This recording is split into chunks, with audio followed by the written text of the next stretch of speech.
হিমন্ত বিশ্ব শর্মা ময়দানে নেমে মুখোশ খুলে দিলেন ইন্ডিয়া জোটের। কংগ্রেসের সব গোপন আলোচনার খবর ফাঁস বিশ্ব শর্মার কাছে। নরেন্দ্র মোদীকে হটানোর আদেও কোনো এজেন্ডা আছে বিরোধী নেতাদের কাছে? বড় প্রশ্ন তুললেন বিশ্ব শর্মা। পাল্টা কংগ্রেসের তরফ থেকে কি বলা হলো? বিজেপির সেমিফাইনাল জয়ের পর এবার ময়দানে অসমের মুখ্যমন্ত্রী হিমন্ত বিশ্ব শর্মা। যে প্রশ্ন তিনি তুলে দিলেন তার কোনো উত্তর কি ইন্ডিয়া জোটের কাছে আছে?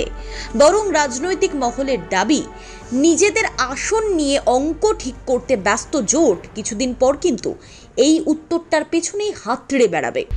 আজ তাকের একটি টক শোতে এসে বিশ্ব শর্মা একের পর এক তোপ দাগেন কংগ্রেসকে।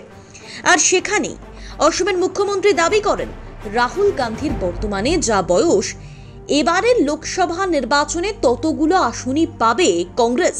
এখান থেকে তো সবে শুরু। তবে এই সাক্ষাৎকারে বিশ্ব শর্মা যে প্রশ্ন তুলে ধরেন সেটা হলো, ওদের কাছে 100 নেতা আছে মানছি, ওদিকে বিজেপির একজনই নেতা, ওরা বলছেন মোদীকে হটাও, মোদীকে হটাও, কিন্তু মোদীকে কেন হটাতে হবে সেই কারণটা কি ওরা খুঁজে পেয়েছেন? ভোটার ভোট দিতে গেলে তো প্রথমে এটাই উত্তর খুঁজবে যে কেন নরেন্দ্র মোদীকে হটিয়ে এদেরকে তারা ভোট দেবে। ঠিক এই বক্তব্যেই রাজনৈতিক মহল বলছে, এর মানে হিমন্ত বিশ্ব শর্মা বলতে চাইলেন নরেন্দ্র মোদীর বিরুদ্ধে ঠিক কোন ইস্যু তুলে ধরবে বিরোধী জোট।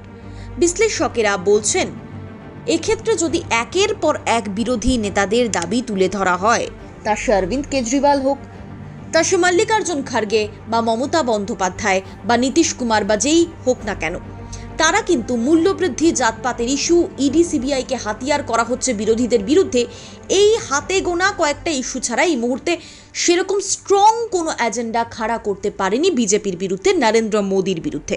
তবে এনসিপি নেতা শরদ পাওয়ারের দাবি, বিজেপির বিরুদ্ধে তারা একসঙ্গে লড়লেই বিজেপিকে হারানো সম্ভব।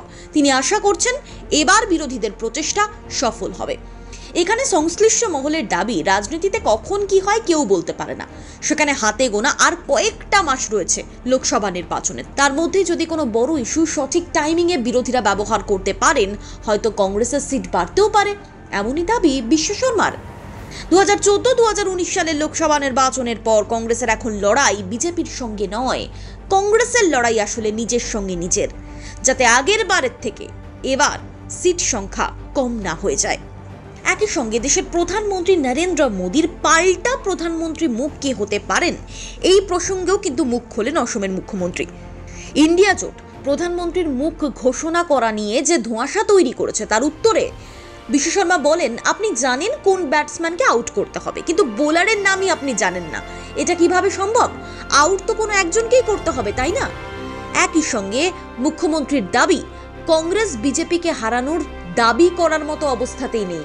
22টা বছর কংগ্রেসে ছিলেন তিনি, তাই ওদিকে সিডব্লিউসি মানে কংগ্রেস ওয়ার্কিং কমিটির যখন বৈঠক হয় তখন এখানে বসে বিশ্ব শর্মা বলে দিতে পারবেন তাদের কি কথাবার্তা হয়েছে।